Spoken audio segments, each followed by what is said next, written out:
Olá, pessoal, tudo bem com vocês?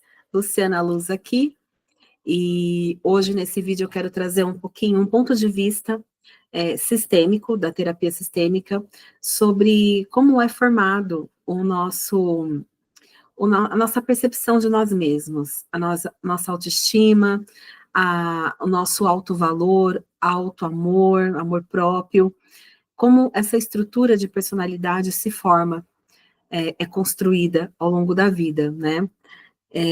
Eu trouxe esses bonecos que a gente usa na constelação sistêmica, e eu trouxe aqui representando a mamãe, o bebê, e para a gente lançar um novo olhar sobre a mãe, principalmente, né? Porque essa dinâmica entre a mãe e a criança que vai formar o nosso caráter, a nossa personalidade.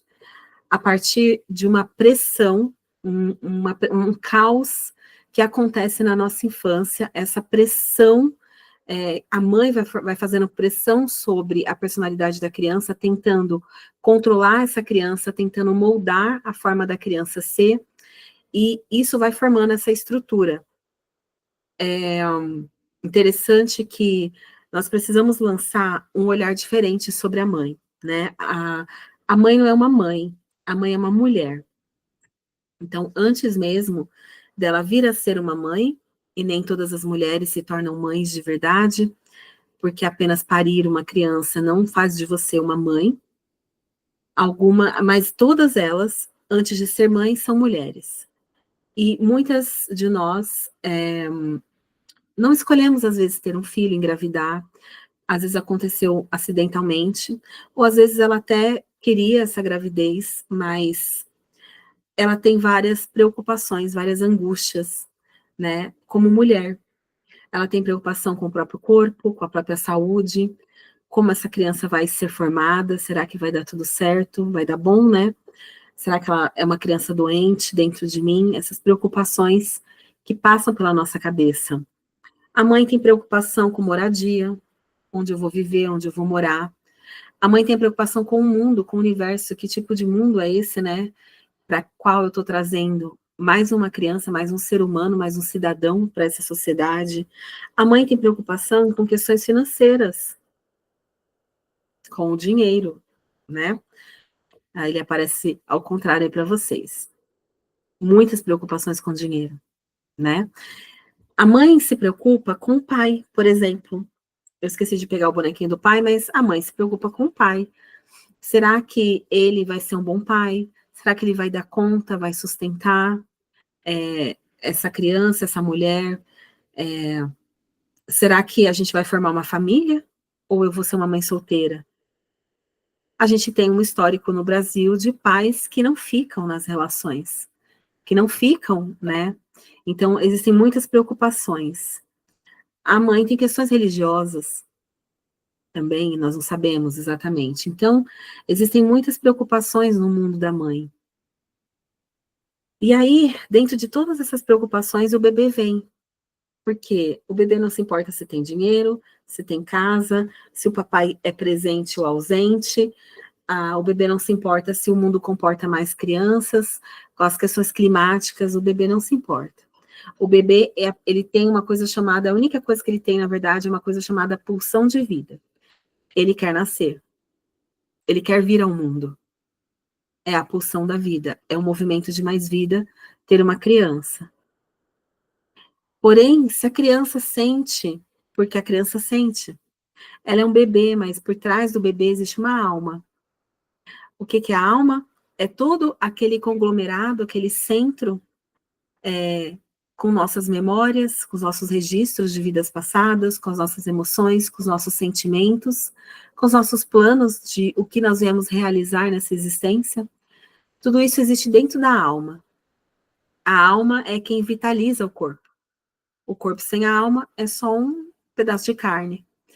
A alma é a ânima, né? Como dizia o Jung, é a ânima, ela que anima o corpo, é a energia vital.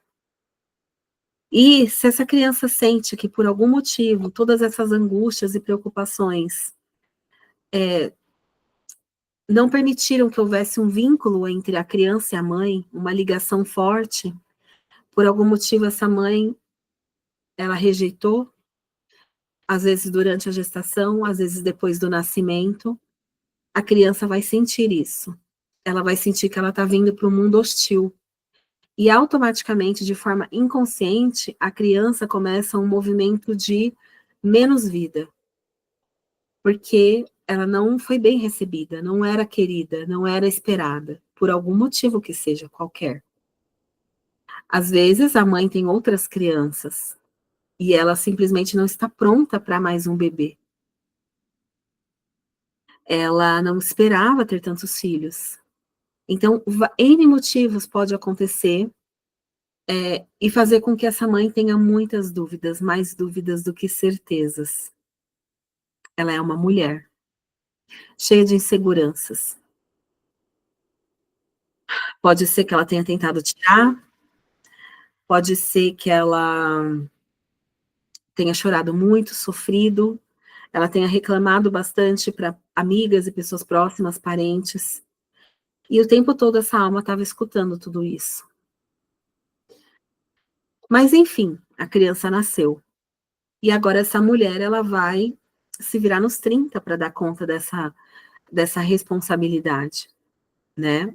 Ou não, algumas vão entregar essa responsabilidade para outra pessoa, para os avós, para orfanatos, deixam no hospital, enfim, nós não estamos fazendo nenhum tipo de julgamento, juízo de valor. A gente só está olhando para todas as possibilidades que acontecem ao nascimento, na gestação, né?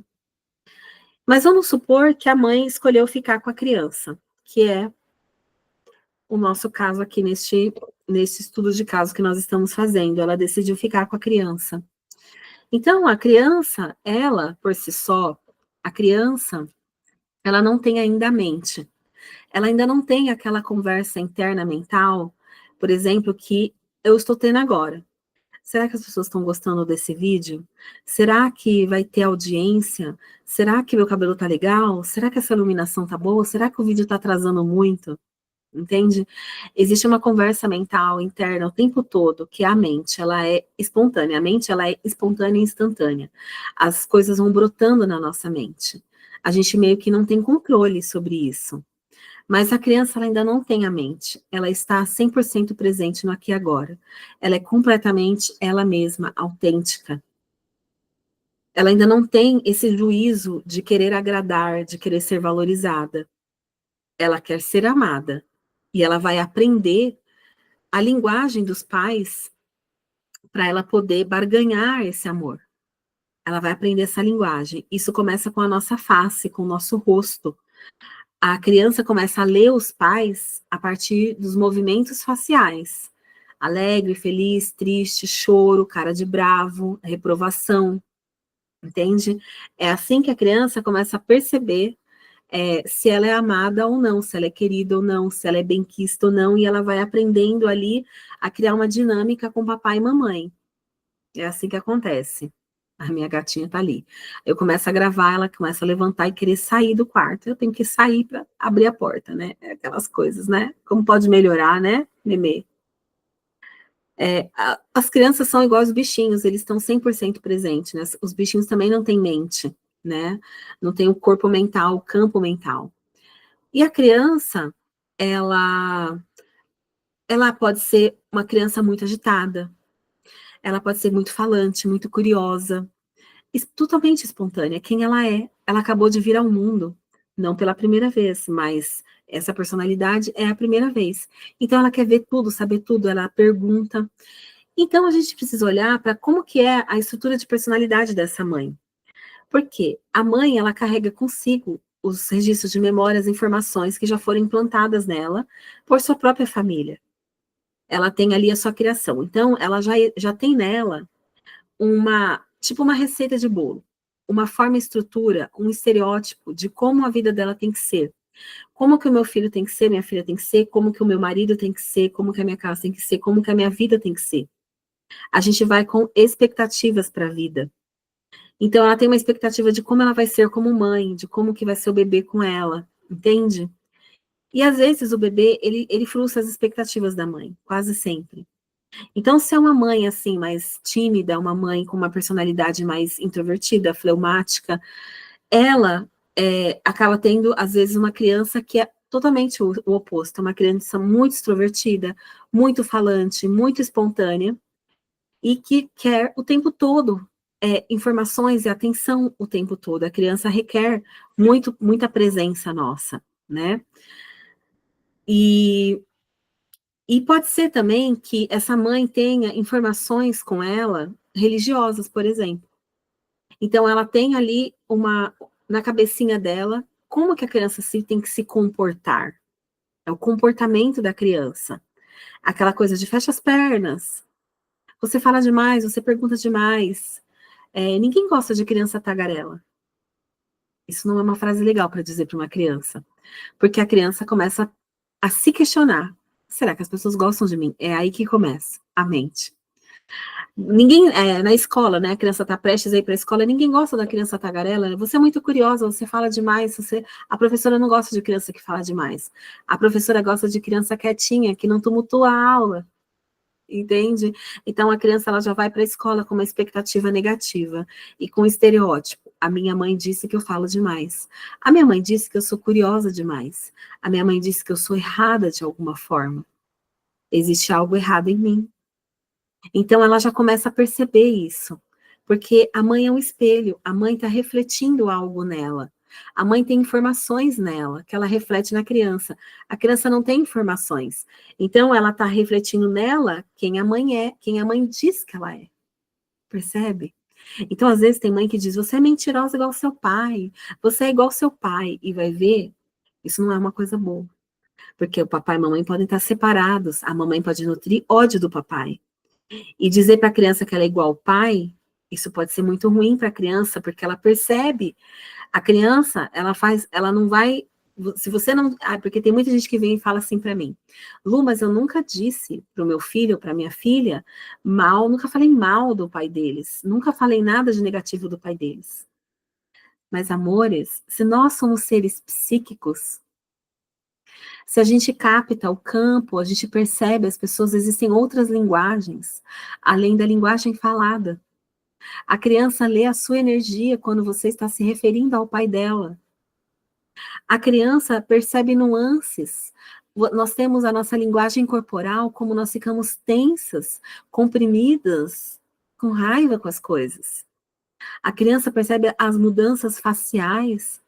Entende? A criança percebe outras linguagens, fora que elas escutam coisas. Quando você está falando com a sua mãe, quando você está falando com a sua amiga, com outras pessoas, com a sua irmã, com a sua cunhada, falando mal do pai. A criança sabe que você tem alguma coisa contra o pai dela. E quando você fica comparando ela com o pai, você é igual ao seu pai, você é igual ao seu pai. A criança percebe que tem algo de errado nela. Então, gente, tudo isso é inconsciente. Você não vai lembrar de tudo isso.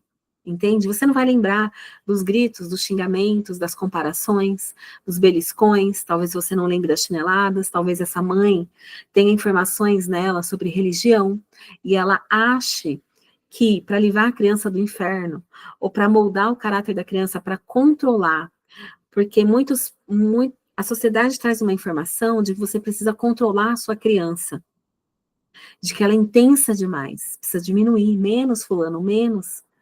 Então, para controlar, nós usamos dor, castigo, punições, bater, que em algumas religiões é falado como disciplina. Você disciplina a criança, porque você não vai matar se você disciplinar. E aí ela não vai te envergonhar. Tem um versículo de Provérbios que diz isso: disciplina a criança para ela não te envergonhar. Tem um outro versículo que diz: disciplina a criança para ela não ir para o inferno. Então, o que acontece? Tem religiões que são chamadas de cristãs fundamentalistas. O que isso significa? Uma pessoa que é de uma religião fundamentalista, ela lê a Bíblia não como algo, uma metáfora, como uma linguagem simbólica. Ela lê o livro sagrado como sendo algo, ela interpreta como sendo algo literal. Então, lá está escrito que a vara da disciplina, a vara do conhecimento, a vara da sabedoria, então ela entende que é uma vara de verdade. E ela vai lá e pega uma vara de uma árvore, que para quem não sabe o que é uma vara, é um galho de árvore, e ela desce na criança. Às vezes ela usa um cinto, ela usa um chinelo, ou ela usa qualquer coisa que esteja na mão dela. Porque por trás de tudo isso existe a raiva. A raiva da criança. Porque existe uma raiva inconsciente daquele homem que me engravidou. Porque eu era feliz antes de estar grávida. Olha o que você fez com o meu corpo. Percebem? Na religião, existe uma outra informação. Na religião, existe também a questão de ir para o inferno, de ser pecador. Então, o pecado é o quê? Um erro. Então, essa mãe tem uma programação de que ela precisa livrar a criança dela do inferno. Que ela não pode ser pecadora, porque o pai da mentira é o diabo. Então, essa mãe, ela tenta moldar a rebeldia, a desobediência dessa criança, que ela considera como rebeldia e como desobediência apenas, que a criança ela é só espontânea, mas a mãe considera como uma rebeldia, como algo pessoal. Muitas mães levam o comportamento da criança para o lado pessoal. Elas acham que a criança está afrontando ela de propósito. Ela não percebe que a criança, ela está testando, sim, ela testa os nossos limites. E a gente começa a passar do limite. E quanto mais a gente passa, mais a criança testa. E aí a criança vira um saco de pancada, de punição, de castigo. Uma descarga, uma válvula de descarga da minha raiva, do meu ódio inconsciente. Então, qual é a informação que essa dinâmica de violência, de abuso, porque sim, é maus tratos. Hoje, a lei diz que nós não podemos bater nos nossos filhos, porque é maus tratos, por mais que você queira chamar de disciplina, é maus tratos, percebe? Que informação que essa dinâmica entre mãe e filho, está formando na personalidade da criança? Está formando que existe algo errado com ela. Existe algo errado comigo. Eu não estou certa, existe algo errado. Ou é a informação de que você é igual ao seu pai. Então, percebe que a ideia aqui não é nós culparmos a mãe, nem termos raiva da mãe. Não, não, gente. Lembra que eu comecei essa história contando que a mãe, ela, antes de ser uma mãe, ela é uma mulher. E se hoje, mesmo tendo acesso a toda a informação que nós temos na palma da nossa mão, então, qualquer informação que você precise, você só precisa digitar. Até chat GPT, inteligência artificial, nós temos. Naquela época, haviam livros, havia um rádio, informações na rádio, havia a igreja. Porque quando você é de uma religião, principalmente se é uma religião fundamentalista, a mãe vai consumir apenas informações ligadas àquela religião. Percebe? Porque a religião ela é uma bolha. A gente se cerca dentro dessa bolha. Percebe? Então, a mãe não tem informação que expande a consciência dela, que traga outros pontos de vista. Ela fica presa dentro de um único ponto de vista. Porque também não tem tempo de estudar. Ela tem que criar criança, ela tem que trabalhar, limpar a casa, ela tem que fazer tudo. Entende? Às vezes essa mãe já tem um monte de criança, entende? Você é só mais uma criança, que às vezes ela nem queria ter. Então, pessoal, qual que é a ideia aqui? Culpar a mãe? Não, de jeito nenhum. Precisamos ter um olhar para a mãe de que ela fez o melhor que ela podia com a informação que ela tinha na época, com a consciência que ela tinha na época. E que esse melhor foi por amor. E eu sei que vai ter gente que vai falar assim, ah, Lu, mas como assim por amor? Ela me espancou, me bateu, me marcou por amor? Por amor às crenças dela. Entende? Porque se na religião dela, que é a coisa mais importante da vida dela, tem a informação de que se eu disciplinar o meu filho, eu vou livrar ele do inferno, eu vou fazer isso. Porque eu amo meu filho. Entende? É por amor. E tem algumas pessoas que vão vir aqui comentar, sempre tem, né? E dizer assim, ah, mas eu apanhei tanto, fui castigado, e eu não morri, eu tô aqui. Mas a pergunta é, eu tô aqui como? Como é a minha autoestima? Como é o meu senso de merecimento? O meu senso de valor próprio, de amor próprio? Então, como que eu posso medir como que é o meu senso de merecimento. Então, vamos supor que essa criança cresceu e agora é uma mulher. Vamos supor não, ela é uma mulher. Você cresceu e agora você é uma mulher. Ou você cresceu e você é um homem. Então, como que eu sei, como que é minha autoestima? Se eu conseguir construir relações amorosas, relações de trabalho, relações de amizade, relações com os meus filhos, saudáveis, o que é uma relação saudável? É uma relação de trocas saudáveis. É uma relação onde eu dou e recebo algo de outra pessoa, na mesma proporção. Relações duradouras, que não são tóxicas, que não são doentias. Então, eu consegui construir uma boa autoestima. Porque a minha relação com o outro é o termômetro de como é a minha relação comigo mesmo, ou seja, a minha autoestima, a minha conversa interna. Se eu sou sozinha, sozinho, se eu já me casei várias vezes, se eu já tive várias relações, se eu tenho problema com os seres humanos em geral, que geralmente a gente fala assim, mas são eles que não gostam de mim, eu não dou certo com ninguém, eu entro no trabalho, a pessoa já vem e me ataca, percebe? Eu entro no trabalho, Lu, e eu logo encontro um inimigo, alguém começa a me marcar, querer puxar o meu tapete. Eu entro numa relação e todas as pessoas que eu namoro, todas as mulheres que eu namoro são narcisistas. Percebe que o seu mundo interno cria o seu mundo externo. Aquilo que você é dentro, você reflete fora. A sua relação com as outras pessoas são apenas um espelhamento da sua relação consigo mesmo. O olhar aqui não é para a mãe e para o pai. O olhar aqui é para mim mesmo. Como eu me trato. Como é a minha conversa interna. Eu brigo comigo mesma? Comigo mesmo? A minha conversa interna é tóxica? Eu fico o tempo todo me analisando e me criticando e me julgando e me comparando e me diminuindo em relação às outras pessoas? Tá entendendo como você percebe, como você constrói a sua autoestima, ou como você construiu a sua personalidade, a sua autoestima? Quais as outras formas de eu saber como está a minha autoestima, o meu senso de valor, de merecimento? Financeiramente, como é a sua vida? Como é a sua relação, por exemplo, com o dinheiro? Deixa eu chegar para trás para vocês verem melhor. A sua relação com o dinheiro é uma. Aí a gente pode pôr casa, carro, apartamento, tudo aquilo que representa o dinheiro, prosperidade. Então vamos deixar a nossa casa aqui, porque a casa é um senso de pertencimento, né? Onde eu moro é onde eu pertenço. Então, qual é a sua conversa interna, seu relacionamento com o dinheiro? É uma relação de fluidez? O dinheiro vem para você com facilidade? O dinheiro flui na sua direção? A definição de abundância, né? O dinheiro é abundante. O que é abundância?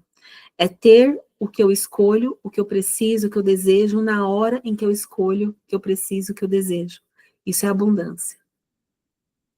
Então, a sua relação com o dinheiro é uma relação de abundância? Ou a sua relação com o dinheiro é uma relação tóxica? O dinheiro falta para mim. O dinheiro não é suficiente para mim. Eu não consigo terminar o mês com dinheiro na conta, eu não consigo pagar as minhas contas, eu tenho mais dívidas do que ganhos financeiros. O dinheiro para mim, Lu, é suado.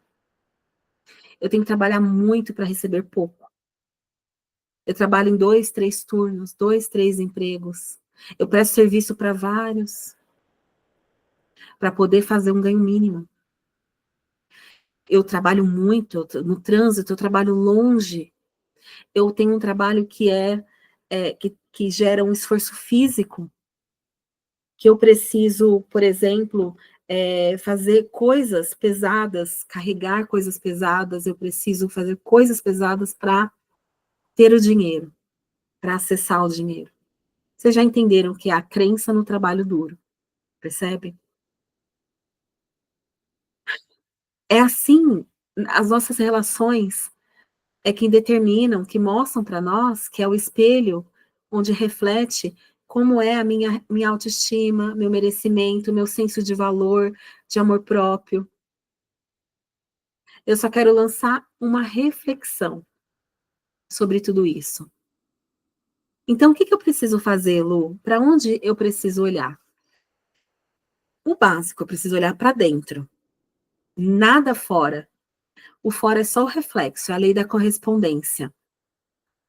Assim como é dentro, é fora. Então, eu preciso mudar dentro. Eu preciso olhar para dentro. O que tem lá dentro de mim? A minha criança. Então, aqui a criança da mulher e a criança do homem. Lá dentro de você tem uma criança. Você precisa olhar para dentro, se virar para sua criança. Mas como assim, Lu? O que é a criança em mim? Eu sou um adulto, eu tenho 60 anos. Porra, o que é isso de criança? Tem gente que fica extremamente irritada. Quando na terapia a gente traz esse conceito da criança interior. Tem pessoas que não aceitam. Porque a criança, o que é a criança dentro de mim? Lembra que eu falei para vocês que o bebê, ele é a pulsão de vida. Quando eu tenho um filho, eu estou fazendo um movimento de mais vida. Eu estou trazendo mais vida para o mundo. Eu estou perpetuando a minha família, a minha história, o meu sistema familiar, trazendo uma vida para o mundo. E a criança quer o quê? Viver. Tudo que está vivo quer viver. Um bichinho vai lutar pela vida, tudo que está vivo quer viver. Qualquer coisa biológica, qualquer coisa. Os vírus, as bactérias, os insetos, tudo quer viver. É a pulsão de vida. É o movimento de mais vida. A criança em você, a criança em mim, é a pulsão de vida. É a minha conexão com os movimentos de mais vida. A criança em mim é a alegria de viver, é a gratidão. É o acordar de manhã e dizer, graças a Deus, mais um dia. A criança dentro de mim são os planos para o futuro.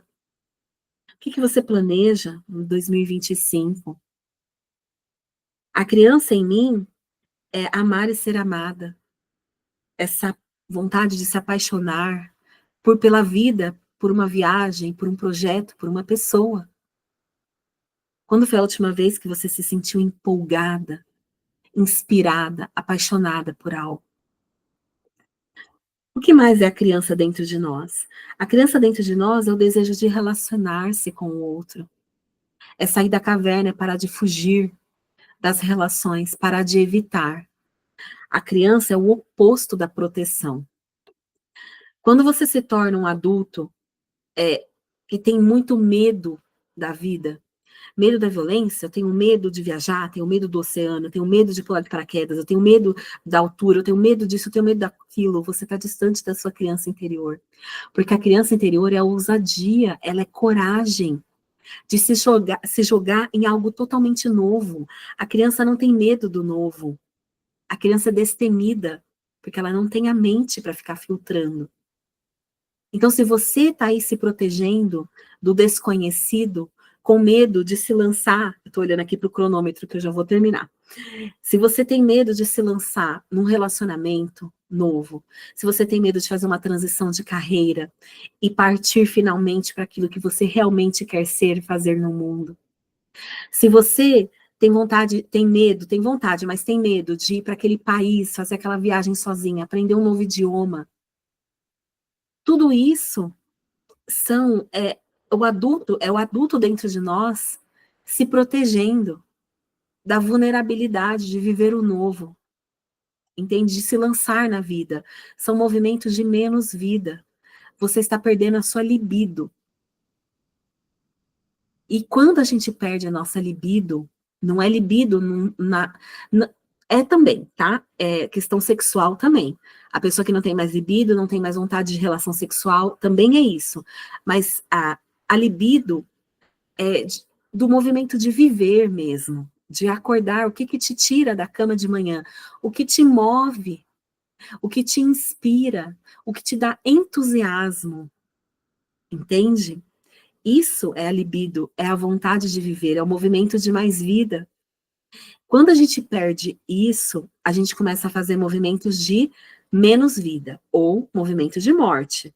É que a gente não fala isso para não impactar as pessoas, mas o movimento de menos vida é um movimento contrário à criança, contrário à vida, na direção da morte. Então, o que que começa a acontecer com esse indivíduo? Nós começamos a manifestar doenças no corpo físico. Leva anos, tá, pessoal? São muitos movimentos de menos vida, de medo, para que você comece a manifestar uma doença física ou uma doença psíquica, depressão, os transtornos dissociativos, os transtornos, né, que agora tem um monte por aí, porque agora tudo tem nome, são todos classificados, bipolaridade, narcisismo, são muitos. Você começa a manifestar, por exemplo, doenças do corpo, pressão alta, diabetes está muito ligado à nossa criança interior, fibromialgia e todas as doenças ligadas a dores no corpo. E aí a pessoa caminha para a morte, percebe? É uma questão de tempo. Você precisa olhar para a sua criança. O que que a sua criança requer?